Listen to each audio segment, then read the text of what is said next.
$250. That is 4 Witcher 3s, or 4 Breath of the Wilds, or 4 Balan Wonderworlds. Those games are all masterpieces, and this Nintendo Switch eShop game is saying it's 4 times better than those with its price point. We've already had several beautiful games on Nintendo Switch, so this must be the best of them all. I hope you're ready, because you're about to see what $250 can get you on the Switch.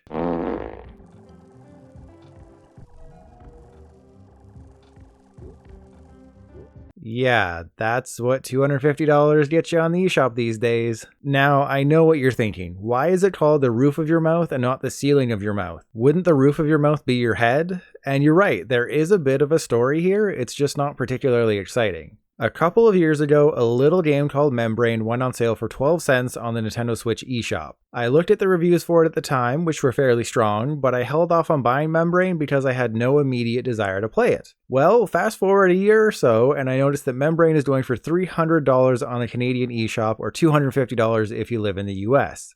Be it marketing ploy or insanity, the developers of Membrane jacked the price up from an all-time low of 12 cents to a regular price of $300. Since December 2021 though, it's had 99% off sales quite regularly, but because I hesitated at 12 cents, I still had to overpay by $2.88. What I want to know is, how did they settle on $250? Why not $100 or $200? 1% of $250 is $2.50, so maybe they started there? But why not go higher? Why not make it $1,000? Or is $250 the eShop cap? I'm spending way too much brainpower thinking about this when it's probably just the maximum Nintendo will let them do. Still, why $250? I must know, Perfect Hat. Please tell me. I haven't been able to sleep. The question gnaws away at my soul. Anyways, with that fun backstory out of the way, is the most expensive game on the Switch eShop actually worth the $300?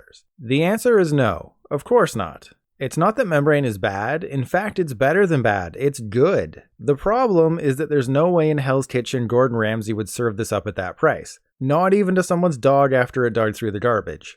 As you can see, Membrane is a single screen puzzle platformer where you play as Mini Mega Man with a triangle head and shoot blocks of sticky goodness inside the body of a dude just chilling on the couch. At first, Membrane feels off. While it is a platformer, the platforming isn't as tight as something like New Super Mario Bros. And takes some getting used to. But what sets Membrane apart from the crowd is the gun that I assume all microorganisms inside your body have. The gun is used to build bridges or create walls, which is absolutely integral to solving the puzzles in Membrane. A lot of the puzzles use the gun in clever ways, forcing you to decide if a ladder, a bridge, or some kind of doopy nightmare is your best chance at success. But who cares about gameplay? If The Witcher 3 and all its DLC is 100 hours, then this should be well over 300 hours with the greatest puzzles ever created, right?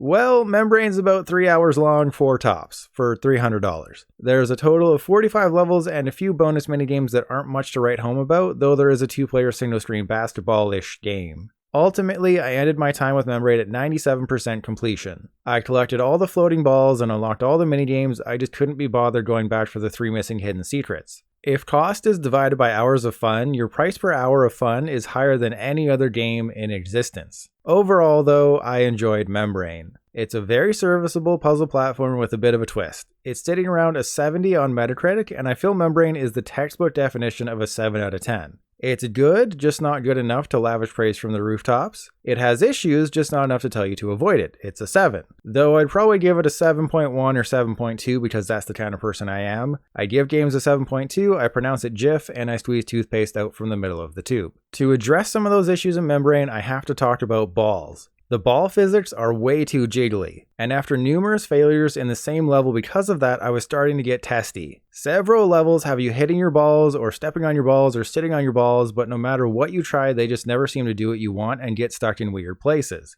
A great example of the inconsistent ball physics is level Face-1. The easy solution is to step on the traitor, the ball crashes through the green crystals, and you build your way to the exit. But it never goes exactly where you want it to, so you have to push your balls into the right place using your fingers. As for that platforming, once you get used to it, Membrane can be a lot of fun. Entering a new room, seeing the path forward, and reaching the exit with your balls in your throat is exhilarating. Those moments helped keep me playing Membrane even when I wasn't having the most fun due to the physics. And most of that frustration stems from how certain levels require precision, and precise isn't the word I'd use to describe Membrane controls. Sensitive, stiff, those are 2 words I'd use in its stead. There's definitely a learning curve, and even when I thought I figured things out, I'd still find myself hitting the jump button just a split second before I should have, and dying. Or I'll aim for a certain block to destroy, only for the aim to be slightly off and I fall in the pink goo of death. Luckily, restarting a level is simple. Just tap ZL and ZR at the same time and everything resets. That's extremely helpful in a game like this. And while I'll admit I used the walkthrough once or twice because I ended up overthinking solutions, the amount of freedom helps set Membrane apart.